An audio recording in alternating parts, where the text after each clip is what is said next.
Oklahoma State Superintendent of Miseducation Ryan Walters is back in the news.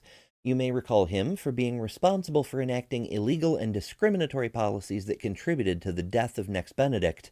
Or perhaps you recall him for being sued. A lot.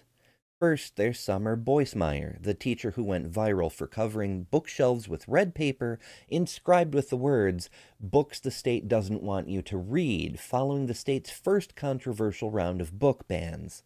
She resigned in August 2022 over House Bill 1775, sometimes called a CRT ban, despite the fact critical race theory is not and has never been taught in Oklahoma public schools. Rather than let the resignation stand, Walters chose to say that Summer had been fired for her viral opposition to the book ban and attempted to have her stripped of certification as a teacher.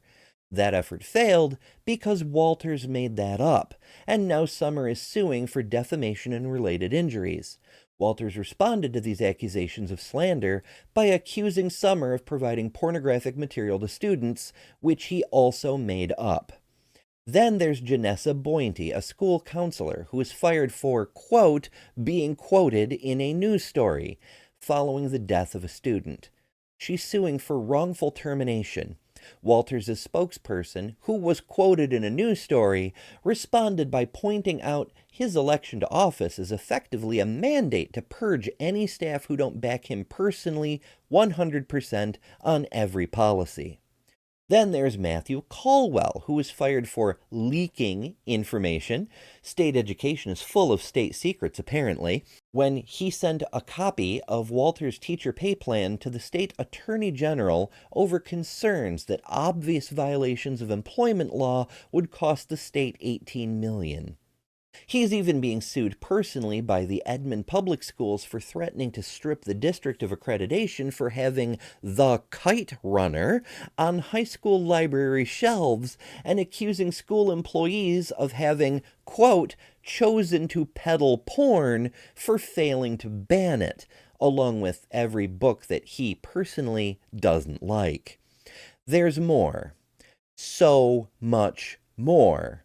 It's a wonder Walters has time to play Tin Pot Dictator with so many court appearances. But what's he in trouble for this time?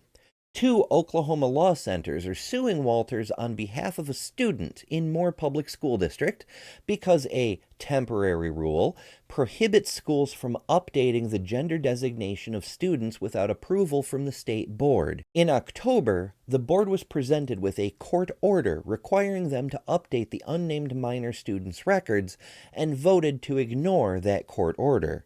Hence the lawsuit.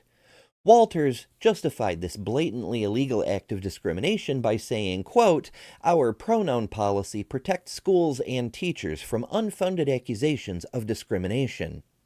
While the suit is about student records and ignoring court orders, not pronouns, it's good to know Walters is protecting teachers from the unfounded accusations of discrimination by intentionally discriminating at the state level.